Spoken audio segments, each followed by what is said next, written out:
ಈ ವರ್ಲ್ಡ್ ಕಪ್ಪಲ್ಲಿ ಹೀನಾಯ ಸೋಲನ್ನು ಕಂಡಿದೆ ಇಂಡಿಯಾ ಟೀಮು. ವರ್ಸ್ಟ್ ಪ್ರದರ್ಶನ ಅಂತಲೇ ಹೇಳ್ಬೋದು. ಏನು ಚೆನ್ನಾಗಿ ಆಡಲಿಲ್ಲ ಇವತ್ತು. ಎಲ್ಲೋ ಗೈಸ್, ಎಲ್ಲರಿಗೂ welcome back to my YouTube channel my speaking Kannada. ನಾನು ನಿಮ್ಮ ಪ್ರಜ್ವಲ್. ಏನಾಗಿದೆ ಅಂತಲೇ ಗೊತ್ತಿಲ್ಲ ನಮ್ಮ ಇಂಡಿಯನ್ ಟೀಮ್ಗೆ. ಟಾಪ್ ಆರ್ಡರ್ ಬ್ಯಾಟ್ಸ್ಮನ್ಗಳ ಕಥೆನೇ ಇಷ್ಟ ಆಗಿದೆ. ಯಾವಾಗ ನೋಡಿ 4 ಮ್ಯಾಚು ನಾವು ಸೂಪರ್ 8 ಬರೋಕ್ಕೆ ಮುಂಚೆನೇ ಆಡ್ಕೊಂಡು ಬಂದಿರೋದು. ಅಲ್ಲಿಂದನೂ ಕೂಡ ಅಷ್ಟೊಂದು ಕನ್ವಿನ್ಸಿಂಗ್ ಆಗಿ ಟಾಪ್ ಆರ್ಡರ್ ಬ್ಯಾಟ್ಸ್ಮನ್ ಯಾರೂ ಕಂಡೇ ಇಲ್ಲ ಅಂತಲೇ ಹೇಳ್ಬೋದು.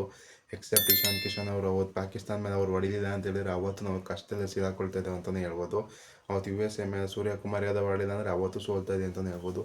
ನಮ್ಮ ಇಂಡಿಯಾ ಟೀಮ್ ಬ್ಯಾಟಿಂಗ್ ಆರ್ಡರೇ ಸ್ವಲ್ಪ ವರ್ಬಲ್ ಅಂತಲೇ ಹೇಳ್ಬೋದು. ಯಾಕಂತೇಳಿ ಯಾರು ಕೂಡ ಒಟ್ಟಾಗಿ ಕ್ಲಿಕ್ ಆಗ್ತದೆ. ಎಲ್ಲ ಒಂದೊಂದು ಮ್ಯಾಚ್ ಮಾತ್ರ ಕ್ಲಿಕ್ ಆಗ್ತಿದ್ದಾರೆ. ಮೊನ್ನೆ ನೆದರ್ಲ್ಯಾಂಡ್ ಮೇಲೆ ಶಿವಮ್ ದುಬೆ ಆಡೋದ್ರಿಂದ ಮಾತ್ರ ಗೆದ್ದೊಬ್ಬರಿ 17 ರನ್ ಅಹಮದಾಬಾದ್ ಸ್ಟೇಡಿಯಮಲ್ಲಿ ಹೇಳಿದ್ದೀನಿ ನಾನು, ಚೇಸ್ ಮಾಡೋಕ್ಕೆ ಸ್ವಲ್ಪ ಈಸಿ ಇರುತ್ತೆ ಅಂತ. ಆದರೆ ನಮ್ಮ ಇಂಡಿಯಾದವರು ಚೇಸ್ಗೆ ಬಂದರೂ ಕೂಡ ಸೋತಿದ್ದಾರೆ ಅಂತಲೇ ಹೇಳ್ಬೋದು. 76 ರನ್ಗಳ ಭರ್ಜರಿ ಜಯ ಸೌತ್ ಆಫ್ರಿಕಾದವ್ರಿಗೆ. ಸೌತ್ ಆಫ್ರಿಕಾದವ್ರು ಫಸ್ಟ್ ಟಾಸ್ ಗೆದ್ದು ಬ್ಯಾಟಿಂಗ್ ಆಯ್ಕೆ ಮಾಡ್ಕೊಳ್ತಾರೆ. ಅಹಮದಾಬಾದ್ ಕ್ರಿಕೆಟ್ ಸ್ಟೇಡಿಯಮಲ್ಲಿ ಬ್ಯಾಟಿಂಗ್ ಫಸ್ಟ್ ಆಡಿದವ್ರೇ ಜಾಸ್ತಿ ಗೆದ್ದಿದ್ದಾರೆ ಅಂತಲೇ ಹೇಳ್ಬೋದು. ಯಾಕಂತ ಹೇಳಿದ್ರೆ ಬ್ಯಾಟಿಂಗ್ ಸ್ವಲ್ಪ ಈಸಿ ಇರುತ್ತೆ ಸ್ಟಾರ್ಟಿಂಗು, ಆಮೇಲೆ ಸ್ವಲ್ಪ ಈಸಿ ಇರುತ್ತೆ. ನಮ್ಮ ಇಂಡಿಯಾದವ್ರು ಬ್ಯಾಟಿಂಗ್ ಚೆನ್ನಾಗಿ ಆಡಿಲ್ಲ ಅಂತಲೇ ಹೇಳ್ಬೋದು. ಎಕ್ಸ್ಟ್ರಾಡಿನರಿ ಬೌಲಿಂಗ್ ಮಾಡ್ತಾರೆ ಸೌತ್ ಆಫ್ರಿಕಾದವರು, ಸಖತ್ತಾಗಿ ಬೌಲಿಂಗ್ ಮಾಡ್ತಾರೆ ಅಂತಲೇ ಹೇಳ್ಬೋದು. ಫಸ್ಟು ಸೌತ್ ಆಫ್ರಿಕಾ ಅವರು ಟಾಸ್ ಗೆದ್ದು ಬ್ಯಾಟಿಂಗ್ ಆಯ್ಕೆ ಮಾಡ್ಕೊಳ್ತಾರೆ. ಫಸ್ಟ್ ಓವರೇ ಸಖತ್ತಾಗಿ ಬೌಲಿಂಗ್ ಮಾಡ್ತಾರೆ ಹರ್ಷದೀಪ್ ಸಿಂಗ್ ಹಾಗೂ ಜಸ್ಪ್ರೀತ್ ಬುಮ್ರಾ ಅವರು. 20 ರನ್ಗೆ 3 ವಿಕೆಟ್ ತೆಗಿತಾರೆ ಅಂತ ಹೇಳ್ಬೋದು. ಪವರ್ ಪ್ಲೇ ನೋಡಿದ್ರೆ ಹಂಗೆ, ಎಂಡ್ ಮಾಡಿದ್ ನೋಡಿದ್ರೆ ಹಂಗೆ. ಪವರ್ ಪ್ಲೇಲಿ 30 ರನ್ಗೆ 3 ವಿಕೆಟನ್ನು ತೆಗಿತಾರೆ ಸೌತ್ ಆಫ್ರಿಕಾದವರು. ಅದಾದಮೇಲೆ ಆ್ಯಕ್ಚುಯಲ್ ರಿಯಲ್ ಆಟ ಸ್ಟಾರ್ಟ್ ಆಗಿದ್ದು ಅಂತಲೇ ಹೇಳ್ಬೋದು. ಡೇವಿಡ್ ಮಿಲ್ಲರ್ ಹಾಗೂ ಡೆವಾಲ್ಡ್ ಬ್ರೇವಿಸ್ ಅವರು ಸಖತ್ತಾದಂಥ ಒಂದು ಒಳ್ಳೆ ಪಾರ್ಟ್ನರ್ಶಿಪ್ನ ಕಲೆ ಹಾಕ್ತಾರೆ. ಒಂದು 50+ ಪಾರ್ಟ್ನರ್ಶಿಪ್ನ ಬರುತ್ತೆ. ಸಖತ್ತಾಗಿ ಆಡ್ತಾರೆ ಅಂತ ಹೇಳ್ಬೋದು. ಡೆವಾಲ್ಡ್ ಬ್ರೇವಿಸ್ ಅವರು ಇನ್ನು ಸ್ವಲ್ಪ ಇದ್ದಿದ್ರೆ ಪಕ್ಕ 200 ಕ್ರಾಸ್ ಮಾಡಿಬಿಡ್ತಾಯಿದ್ರು. ಒಂದು 46 ರನ್ಗಳ ಕಾಂಟ್ರಿಬ್ಯೂಟ್ ಮಾಡ್ತಾರೆ ಡೆವಾಲ್ಡ್ ಬ್ರೇವಿಸು. ಅದಾದಮೇಲೆ ಕಂಟಿನ್ಯೂ ಮಾಡಿ ಡೇವಿಡ್ ಮಿಲ್ಲರ್ ಅಂತ ಹೇಳ್ಬೋದು. ಸಖತ್ತಾಗಿ ಆಡೋರು ಅಂತ ಹೇಳ್ಬೋದು. ಆ ಮಿಡ್ ವಿಕೆಟಿಂದ ಫೈನ್ ಲೆಗ್ ಕಡೆಗಂತೂ ಅದ್ಭುತವಾಗಿ ಆಡ್ತಾರೆ ಅಂತಲೇ ಹೇಳ್ಬೋದು. ಅದ್ಮೇಲೆ ಗ್ರೌಂಡ್ ಶಾಟ್ ಕೂಡ ಸಖತ್ತಾಗಿ ಹೊಡೆದಿದ್ದಾರೆ ಡೇವಿಡ್ ಮಿಲ್ಲರ್ ಅವರು. ಸ್ಕ್ವೇರ್ ಲೆಗ್ ಕಡೆ ಅಂತೂ ಸಖತ್ತಾಗಿ ಟಾರ್ಗೆಟ್ ಮಾಡಿದ್ರು ಅಂತ ಹೇಳ್ಬೋದು. ವರುಣ್ ಚಕ್ರವರ್ತಿ T20 ನಂಬರ್ 1 ಬೌಲರ್ಗೆ ತರಾಟೆ ತಗೊಂಡ್ರು ಅಂತ ಹೇಳ್ಬೋದು. ಹಾರ್ದಿಕ್ ಪಾಂಡ್ಯ ಕೂಡ ಎಕ್ಸ್ಪೆನ್ಸಿವ್ ಆದರು. ವಾಷಿಂಗ್ಟನ್ ಸುಂದರ್ ಕೂಡ ಎಕ್ಸ್ಪೆನ್ಸಿವ್ ಆದರು. ಮತ್ತು ಶಿವಮ್ ದುಬೆ ಅಂತೂ ಕೇಳಬೇಡಿ, ವೆರಿ ಫುಲ್ ಟಾಸ್ ಹಾಕ್ಬಿಟ್ಟು ಹೊಡ್ಸ್ಕೊಂಡ್ರು ಅಂತಲೇ ಹೇಳ್ಬೋದು. ಅದಾದಮೇಲೆ ಡೇವಿಡ್ ಮಿಲ್ಲರ್ ಕೂಡ ಔಟ್ ಹೋಗ್ತಾರೆ. ಇನ್ನು ಸ್ವಲ್ಪ ಇಷ್ಟ ಸ್ಕೋರ್ ಬರೋಕ್ಕೆ ಕಾರಣನೇ ಕ್ರಿಸ್ಟಿಯನ್ ಸ್ಟೆಪ್ಸ್ ಅವರು ಸಖತ್ತಾಗಿ ಆಡಿ ಒಂದು 46 ರನ್ಗಳು ನಾಟ್ಔಟ್ ಆಗಿ ಉಳ್ಕೋತಾರೆ. 24 ಬಾಲಲ್ಲಿ ಸಖತ್ತಾಗಿ ಆಡ್ತಾರೆ ಅಂತ ಹೇಳ್ಬೋದು. ಹಾಗಾಗಿ 187 ರನ್ಗಳ ಟಾರ್ಗೆಟನ್ನು ಇಂಡಿಯಾ ಟೀಮ್ಗೆ ಕೊಡ್ತಾರೆ.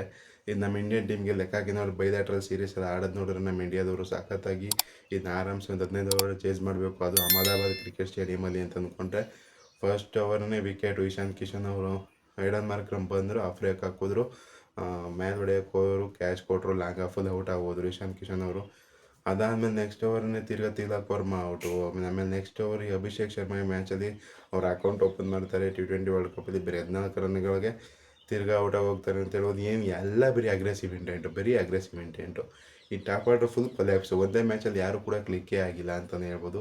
ಯಾಕಂತ ಗೊತ್ತಾಗ್ತಿಲ್ಲ. ಅಭಿಷೇಕ್ ಶರ್ಮಾ ಅವರು ಆಡಲಿಲ್ಲ, ಇಶಾನ್ ಕಿಶನ್ ಅವರು ಆಡಲಿಲ್ಲ, ತಿಲಕ್ ವರ್ಮಾ ಅವರು ಆಡಲಿಲ್ಲ. ಇವತ್ತು ಎಕ್ಸ್ಪೆಷಲಿ ಇಂಡಿಯಾ ಟೀಮರು ಅಕ್ಷರ್ ಪಟೇಲ್ನ ಕುಣಿಸ್ಬಿಟ್ಟಿದ್ರು. ಯಾಕೆ ಕಾರಣ ಕೇಳಿದ್ರೆ ನಕ್ಬಿಡ್ತೀರ ಅಂತಲೇ ಹೇಳ್ಬೋದು. ಅವ್ರ ಕಡೆ 3 ಜನ ಲೆಫ್ಟ್ ಹ್ಯಾಂಡರ್ಸ್ ಇದ್ದಾರಂತೆ. ಅವ್ರ ಕಡೆ ನಮ್ಮ ಕಡೆ 4 ಜನ, ಯಾರ್ಯಾರು ಶಿವಮ್ ದುಬೆ ಆಗಿರ್ಬೋದು, ಮತ್ತು ರಿಂಕು ಸಿಂಗ್ ಆಗಿರ್ಬೋದು, ಅಭಿಷೇಕ್ ಶರ್ಮಾ ಆಗಿರ್ಬೋದು, ಇಶಾನ್ ಕಿಶನ್ ಆಗಿರ್ಬೋದು, ಮತ್ತು 4-5 ಜನ ನಮ್ಮ ಕಡೆ ಲೆಫ್ಟ್ ಹ್ಯಾಂಡರ್ಸ್ ಇದ್ದಾರೆ. ವಾಷಿಂಗ್ಟನ್ ಸುಂದರ್ ಆಗಿರ್ಬೋದು. ಅವ್ರ ಕಡೆ ಇವ್ರನ್ನ ಆಡಿಸಿದ್ದಾರೆ, ಕೇಶವ್ ಮಹಾರಾಜ್ ನೋಡಿದ್ರೆ 3 ವಿಕೆಟ್ ತಗೊಬಿಟ್ಟಿದ್ದಾರೆ. ಕೇಶವ್ ಮಹಾರಾಜ್ 3 ವಿಕೆಟು, ಆಮೇಲೆ ರಬಾಡಾಗ್ 1 ವಿಕೆಟು, ಮಾರ್ಕ್ರಮ್ಗೆ 1 ವಿಕೆಟು 2 ವಿಕೆಟು, ಮಾರ್ಕೋ ಯಾನ್ಸನ್ ಕೂಡ ಸಖತ್ತಾಗಿ ಬೌಲಿಂಗ್ ಮಾಡಿ ಆಲ್ ಔಟೇ ಮಾಡಿಬಿಟ್ರು. ಮತ್ತು ಕಾರ್ಬಿನ್ ಬಾಸ್ ಕೂಡ 2 ವಿಕೆಟ್ನ ಬಿದ್ದಿದೆ. ಸಖತ್ತಾಗಿ ಬೌಲಿಂಗ್ ಮಾಡಿದ್ರು ಅಂತ ಹೇಳೋದು.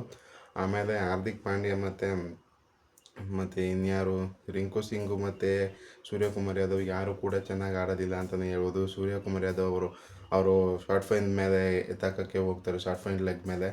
ಅದು ಎಲ್ಲೋ ಹೊಡೆದ್ರು, ಎಲ್ಲೋ ಹೋಯ್ತು. ಮಿಡ್ ವಿಕೆಟ್ ಕಡೆ ಫೀಲ್ಡರ್ನ ಒಳಗಡೆ ನಿಲ್ಸ್ಕೊಂಡಿರ್ತಾರೆ, ಸಖತ್ತಾದಂಥ ಕ್ಯಾಚ್ನ ಹಿಡಿತಾರೆ ಅಂತಲೇ ಹೇಳ್ಬೋದು. ಅದಾದಮೇಲೆ ಸ್ವಲ್ಪ ಶಿವಮ್ ದುಬೆ ಬಂದ್ಬಿಟ್ಟು ಕಾಂಟ್ರಿಬ್ಯೂಟ್ ಮಾಡೋಕ್ಕೆ ಸ್ಟಾರ್ಟ್ ಮಾಡ್ತಾರೆ.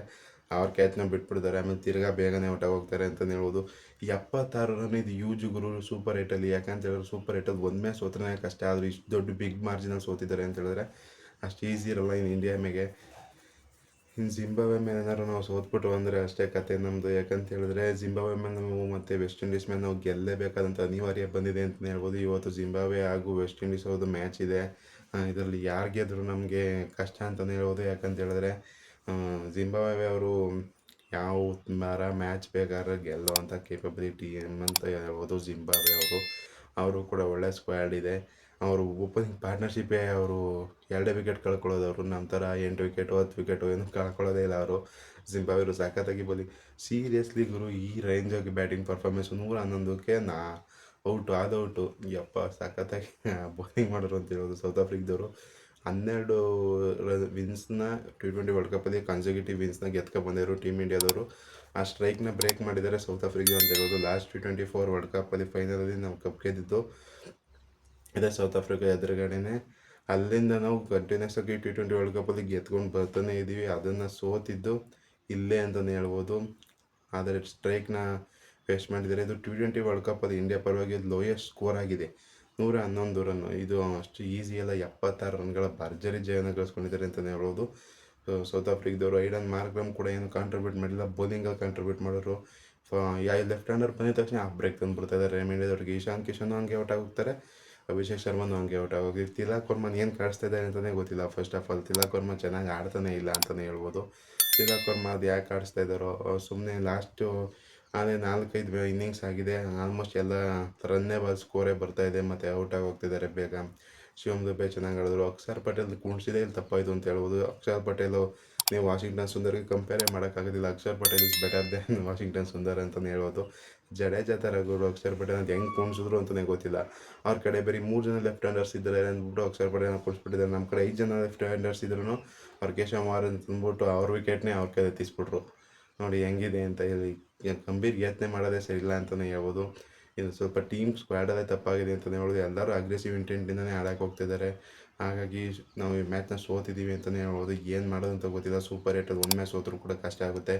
ಅದರಲ್ಲೂ ಇವರು ಇಷ್ಟು ರನ್ ರೇಟಿಂದ ಸೋತಿದ್ದಾರೆ ಅಂತ ಹೇಳಿದ್ರೆ 76 ರನ್ಗಳ ಭರ್ಜರಿ ಜಯ ಸೌತ್ ಆಫ್ರಿಕಾದವ್ರಿಗೆ. ನೋಡಿ ದರಿದ್ರ ಥರ ಆಡಿದ್ರು ಗುರು ಈ ಮ್ಯಾಚ್. ಅಷ್ಟೇ ಸಿಂಪಲಾಗಿ ಹೇಳ್ಬೇಕು ಅಂತ ಹೇಳಿದ್ರು. ಅಷ್ಟು ಪರ್ಫಾರ್ಮೆನ್ಸು ಏನೂ ಇಲ್ಲ ಈ ಮ್ಯಾಚಲ್ಲಿ. ಕಾಂಪಿಟೇಷನೇ ಇರಲಿಲ್ಲ. ಬೌಲಿಂಗ್ ಮಾಡುವಾಗ ಏನೋ ಗೆದ್ಬಿಡ್ತಾರೆ, ಆರಾಮ್ಸೆ ಚೇಸ್ ಮಾಡ್ತಾರೆ ಅಂತ ಅಂದ್ಕೊಂಡು ಅದು ಇಲ್ಲ, ಏನೂ ಇಲ್ಲ ಈ ಮ್ಯಾಚಲ್ಲಿ. ಆರಾಮ್ಸೆ ಸೌತ್ ಆಫ್ರಿಕಾದವರು 76 ರನ್ಗಳ ಭರ್ಜರಿ ಜಯನ ಗಳಿಸ್ಕೊಂಡಿದ್ದಾರೆ ಅಂತ ಹೇಳ್ಬೋದು. Worst performance by Indian team ಅಂತಲೇ ಹೇಳ್ಬೋದು. ಈ ವಿಡಿಯೋನ ನಿಮ್ಗೆ ಇಷ್ಟ ಇರೋ ಲೈಕ್ ಮಾಡಿ, ಶೇರ್ ಮಾಡಿ, ಸಬ್ಸ್ಕ್ರೈಬ್ ಮಾಡಿ.